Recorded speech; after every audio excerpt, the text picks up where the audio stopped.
En el siglo I a.C., la Roma republicana reivindicaba su papel en la historia, su lugar en el mundo.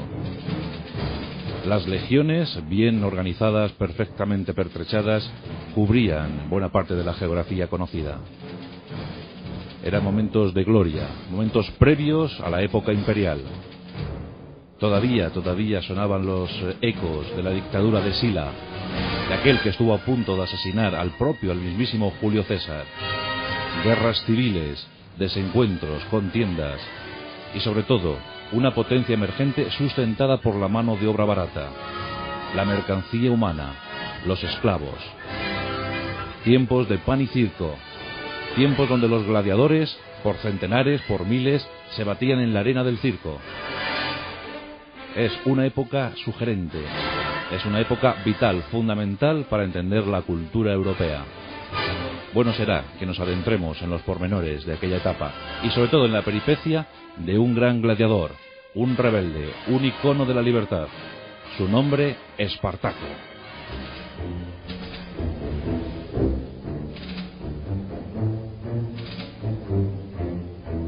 La historia de Espartaco está cubierta por la leyenda, casi por entero.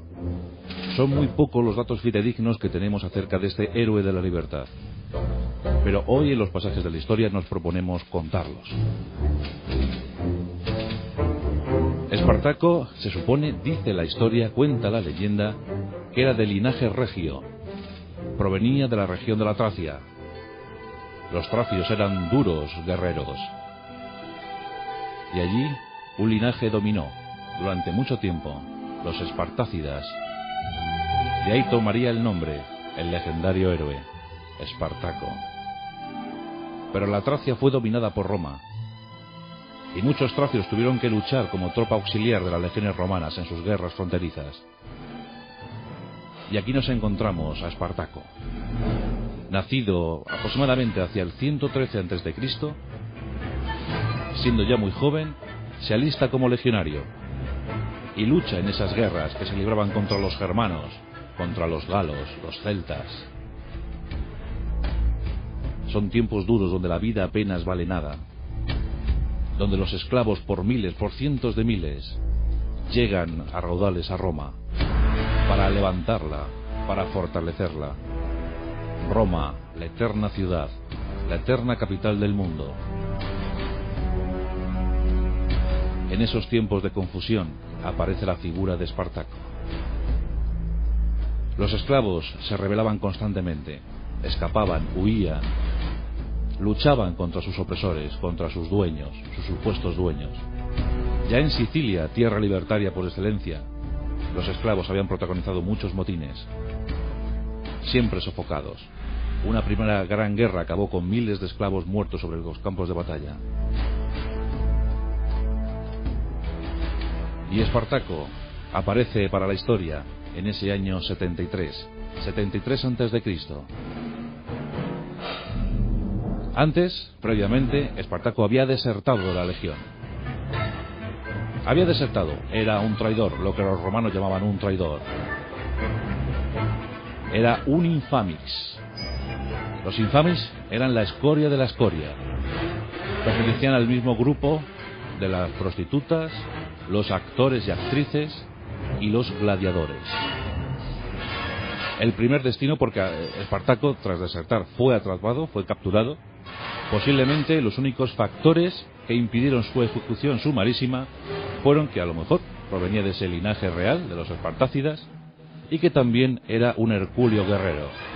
Era un enorme, un impresionante guerrero, alto y bien proporcionado, fiero en la mirada, luchador en su sangre. Su primer destino fue una mina, y en esa mina trabajó, y en esa mina se volvió a rebelar contra el poder. Los romanos optaron ya por la decisión final, destinarle a la lucha de gladiadores. Espartaco iba a morir en las arenas del circo para sonrisa, para goce, para disfrute de los romanos. En ese tiempo, ya os digo que eran miles los gladiadores que morían. Era la gran diversión de Roma. Por doquier afloraban los circos, donde luchaban por parejas, con diferentes armas, armaduras, diferentes métodos. Pero en ese siglo I, antes de Cristo, empezaron también a aparecer las grandes escuelas de entrenamiento. Y un lugar célebre por sus escuelas de entrenamiento, sus ludi, así se llamaban, era Capua. Capua ya se había hecho famosa en tiempos anteriores por Aníbal. Aníbal había pasado algunos años, algún tiempo, algunos meses en Capua. Se hablaba de los placeres hedonistas de Capua. Pues allí, en una escuela, en la escuela de Léntulo, bueno, pues había un buen número de gladiadores, provenientes de diferentes áreas sociales. Por un lado, los prisioneros, los reos de guerra, cautivos, combatientes que iban a luchar en las arenas de los circos. Por otro lado, los cautivos y convictos, condenados, que en lugar de ser ejecutados, pues esperaban su mejor oportunidad en las arenas de esos circos para luchar, morir, vencer, seguir adelante un día más, combatir un día más. Por otro lado, un grupo de hombres libres, de escasa fortuna, de patrimonio mermado, que pretendían, al ser gladiadores, pues pretendían reivindicarse, redimirse como ciudadanos libres, conseguir fortuna. No olvidemos que un gladiador, por combate, podía obtener en un solo combate 3 veces el sueldo de un ciudadano medio de Roma en un año. Un buen gladiador multiplicaba esa cantidad por 4. Por tanto, muchos ciudadanos libres se alistaban, se apuntaban a ser gladiadores, por si acaso tocaba el cuerno de la fortuna. Pero el caso de Espartaco era distinto. Era un convicto, era un condenado a morir. Los gladiadores se ejercitaban durante meses, se invertía muchísimo dinero en ellos. Ya os digo que había muchas clases de gladiadores. Procuraban separarles, después de las primeras guerras de esclavos, procuraban separarles en estas escuelas para que no se entendieran. Las lenguas eran diversas, muy variadas. Y en esos pequeños grupos, llamados familia, pues se establecían amistades tremendas, amistades eternas. Los gladiadores se hacían también aliados. La poca fortuna que tenían era que precisamente sus amigos posiblemente serían también sus ejecutores. Pero aún así, Espartaco se empieza a entrenar como gladiador y enseguida da muestras de fiereza, muestras de ser un hombre, un guerrero de primer nivel. Es tracio, en consecuencia lucha como los tracios, una rodela y una espada corta. Eso le permitía muchísima agilidad. Espartaco destaca como gladiador. Pero Espartaco no quiere acabar su vida en las arenas de los circos. Espartaco no quiere servir de carnaza patibularia para los ciudadanos de Roma o de otra ciudad. Espartaco se quiere rebelar. La imagen que ofrecían las escuelas de entrenamiento, las ludi, era muy colorista. En sus arenas, en sus campos de entrenamiento, se podía ver gladiadores de todas las procedencias. Había asiáticos, helenos, germanos, celtas, los propios romanos, hispanos. Había gente de todo el mundo conocido. Espartaco era tracio. Nos encontramos en el verano del año 73 a.C. Un grupo de gladiadores se está entrenando. Se les está preparando para ir a Roma. En ese viaje a Roma, donde tienen que entrar en contacto con la ciudad, Espartaco contempla horrorizado una escena. Aquí entramos en la leyenda. Contempla por las calles de Roma a una muchacha desarrapada, una muchacha que él enseguida identifica como su hermana. Es Rodopea, su hermana Rodopea, su perdida hermana de Rodopea. No sabía de ella nada hacía años. Habla con ella, le cuentan su historia. Rodopea es esclava y además prostituta. La han convertido en prostituta. Es escoria de la escoria, es infamis. Espartaco se revela ante esto. Su rabia crece por dentro. No soporta más la condición de esclavo. Va a proclamar un levantamiento, va a proclamar su rebeldía. Cuando vuelve a Capua, se pone de acuerdo con unos amigos, se pone de acuerdo con un grupo selecto de gladiadores, los mejores, y con 200 inicia la revuelta.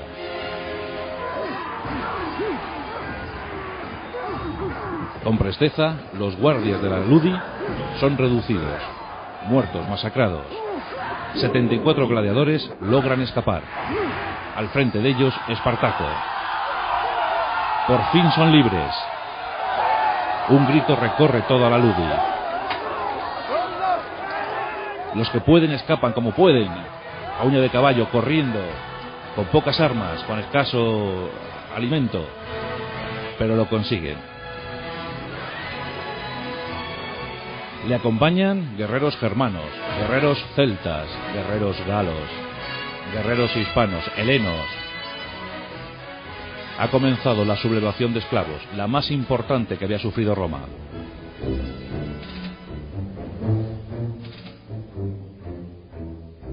Dos lugartenientes van con él.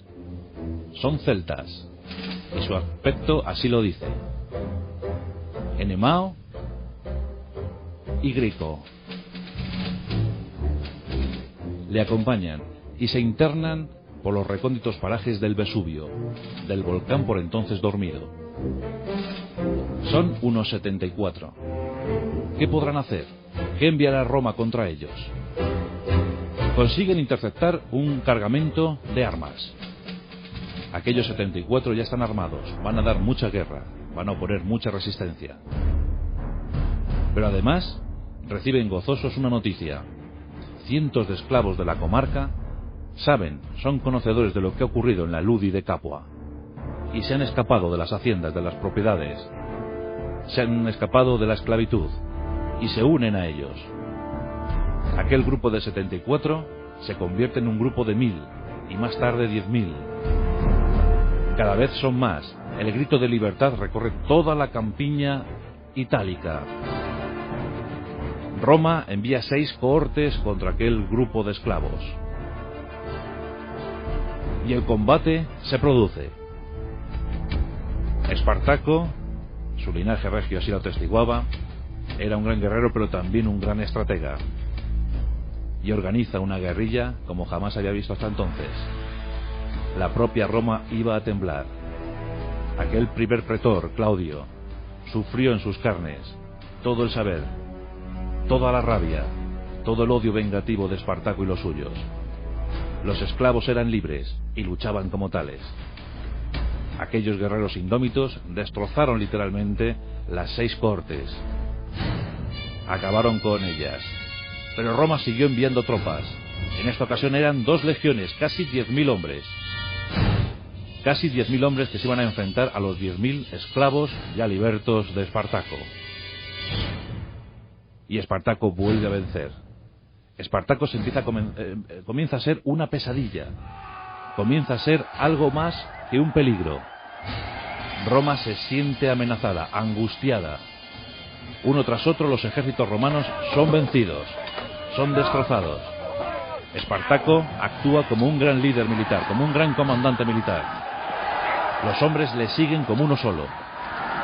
Se escapan de todas las propiedades de Italia. Todos quieren ir a estar luchando con Espartaco. Todos quieren luchar a su lado, morir a su lado. Aquel primer grupo de 74 se convierte en un inmenso ejército de casi 100.000 hombres. 100.000 hombres. 100.000 guerreros que campan a sus anchas por todo el sur de la bota italiana. Suben al norte porque el propósito de Espartaco es uno. No quiere nada con Roma. No quiere conquistar Roma. No quiere vencerla. Quiere simplemente pasar a las Galias y perderse, fundirse con el paisaje europeo, que le olviden. Solo quiere ser libre, solo quiere libertad. Sin embargo, sus hombres, poco disciplinados, muy desorganizados, no le quieren seguir en ese sentido. Y lo que quieren es acabar con Roma, devolver el golpe. Han sufrido demasiado, han visto morir a miles de compañeros. Quieren devolver ese golpe. Quieren acabar con Roma, quieren reducirla a cenizas. Durante meses, Espartaco y los suyos son invencibles. Espartaco, muy a su pesar, no logra su objetivo inicial de pasar al norte de Europa, sino que se tiene que quedar por la península italiana. Y empieza a merodear, empieza a acercar los territorios de Roma, de la propia ciudad de Roma. ¿Qué ocurrirá? Pues ocurre lo inevitable en cualquier ejército irregular, carente de disciplina, carente de ideales que no sean otros que la libertad. Los grupos empiezan a desorganizarse, empiezan a disgregarse. Los germanos se desentienden de Espartaco y se van. Quieren hacer la guerra por su cuenta, piensan que Espartaco es demasiado flojito en esos momentos. Los galos también se van. Son vencidos por separado. aquel inmenso ejército empieza a convertirse en una multitud de bandas desorganizadas que arrasan cualquier hacienda de ricos, cualquier propiedad. Algunas ciudades caen bajo su poder, bajo su dominio. Pero Espartaco sabe que tarde o temprano les van a asestar un duro golpe, que aquel ejército irregular no puede enfrentarse a las todopoderosas legiones romanas. Aún así, en Roma siguen atemorizados. Espartaco concibe otra idea. Si no podemos escapar por el norte, ¿por qué no intentarlo en el sur? Contactan con los piratas, los únicos capaces de proveerles de naves suficientemente capaces de llevarles hasta Sicilia, un territorio donde se podrían organizar y crear una especie de estado, una especie de país libre. Los piratas, en principio, acceden. Aquellos piratas iban a darles naves para llevarles a Sicilia. Pero los romanos habían hecho de las suyas, habían sobornado a esos piratas y pronto Espartaco se vería encerrado en una auténtica ratonera, en una auténtica trampa. Las tropas de esclavos, las tropas de Espartaco, llegan a Brindisi. Y en Brindisi se encuentran con la nada. No hay naves, no hay piratas, nadie les va a llevar a Sicilia. Están vendidos, están a merced de los romanos. ¿Qué ocurrirá? ¿De qué lado caerá la suerte? En Roma habían pensado en Craso, en Marco Licinio Craso, el hombre más poderoso, el hombre más rico de Roma. En él delegaron para que acabara con la amenaza de Espartaco. En él y en algunos poderosos generales, como el caso de Pompeyo, que había venido de vencer en Hispania, o Lúculo, otro inmenso general. Se reúnen 8 legiones. 8 legiones al completo. Estamos hablando de casi 40.000 efectivos. 40.000 hombres bien entrenados, muy disciplinados y sabedores que en ellos Roma había depositado todas sus esperanzas. Las 8 legiones marchan hacia el sur. Allí esperan los hombres de Espartaco. En ese momento son unos 60.000. Como os digo, habían sufrido algunas pérdidas, algunas disgregaciones, algunas rebeldías internas. Pero aún así, seguían siendo una fuerza combativa. Más de 60.000 hombres, 60.000 esclavos libres, ya por fin libres, contra los 40.000 legionarios romanos. Nos encontramos en Calabria. Allí se han acantonado las tropas de Espartaco. Se está preparando el combate final. Espartaco ha decidido presentar una batalla generalizada. Es el ahora o nunca. Es vencer o morir. En Apulia, cerca del río Silaro, Espartaco presenta batalla. Craso, Pompeyo y Lúculo ofrecen una línea de frente, una línea de guerra, como jamás había visto. La primera legión que se enfrenta a los hombres de Espartaco pierde la iniciativa y es desarmada. Es una gran victoria para los hombres de Espartaco, para las tropas de Espartaco. Pero desgraciadamente no sería esa constante. Al final, las legiones avanzan como una sola y caen sobre los esclavos. Una terrible batalla. Los bien organizados legionarios combaten con absoluta determinación. El heroísmo de los esclavos de Espartaco no es suficiente para frenar las armas, el ímpetu de los romanos. Durante horas caen los combatientes de uno y otro lado. Nadie quiere ceder, todos saben que se están jugando el todo y la nada. Pero por desgracia, la disciplina no era la principal virtud de los hombres de Espartaco. Pronto empiezan a ser cribados, masacrados. Al final de la jornada, 60.000 hombres de Espartaco yacen muertos sobre el campo de batalla. Han muerto casi todos. Aún queda un grupo de prisioneros. Craso está muy feliz. Pompeyo y Lúculo se frotan las manos. Serán los hombres más poderosos de Roma, los más famosos. Han vencido la rebelión de los esclavos. Han ganado en la Segunda Guerra. Pero ¿habrá caído Espartaco? ¿Habrá muerto entre los suyos? ¿Estará en el grupo de prisioneros? Craso toma una decisión que pasará a la historia. Todos los prisioneros serán crucificados desde Capua, donde se inicia la revuelta, hasta Roma. 6.000 hombres fueron crucificados, uno tras otro. Nunca sabremos bien si fueron crucificados los prisioneros vivos o ya incluso se tomaron muertos para completar la vía, para completar el camino. Sí que ha pasado a la leyenda una frase de Espartaco, una frase que le define como hombre, como ser humano, como gran símbolo de la libertad. Dicen que Espartaco comentó, antes de ser capturado o muerto: volveré y seremos millones. Era el grito de libertad de los esclavos. Era el grito de hombres que no se resistían a ser masacrados o ser pasto de las arenas de los circos, a ser humillados por los ricos, por los poderosos, por los vencedores, porque al fin y al cabo la historia siempre la escriben los vencedores. Espartaco dijo eso: volveré y seremos millones. Fue la primera gran revolución social, la primera vez que los hombres se organizaron para oponerse al invasor, para oponerse al opresor. Espartaco murió sobre el campo de batalla o sobre la cruz, pero lo cierto es que su leyenda, su personalidad, su imagen y lo que quiso hacer perduró por siempre. Los siglos hablaron de él y de aquellos irreductibles que se negaron a seguir siendo humillados. Los 60.000 esclavos que murieron en aquella batalla merecen con todos los honores un sitio en la historia. En la película de Stanley Kubrick, aquella película del año 1960, vemos la imagen de Kirk Douglas dando un paso al frente, y a la pregunta de Craso diciendo ¿quién es Espartaco?, vemos como el propio dice: yo soy Espartaco. Y en ese momento la lealtad, el amor a la causa y sobre todo saber que ese momento era único en la historia provocó, según la leyenda, que todos los hombres prisioneros en ese momento, en lugar de intentar salvar sus vidas, gritaran: yo soy Espartaco, sí, yo soy Espartaco. Y así 6.000 gargantas. Un gesto sin precedentes, un gesto único en la historia. El príncipe Espartaco, auténtico príncipe de la libertad. En esa primavera del año 71 terminaba su historia. Tenía poco más de 40 años. Aunque ese gesto quiso que desde entonces se convirtiera en un auténtico inmortal. Nuestro homenaje, nuestro respeto para él y para todos los que como él lucharon y creyeron en la libertad.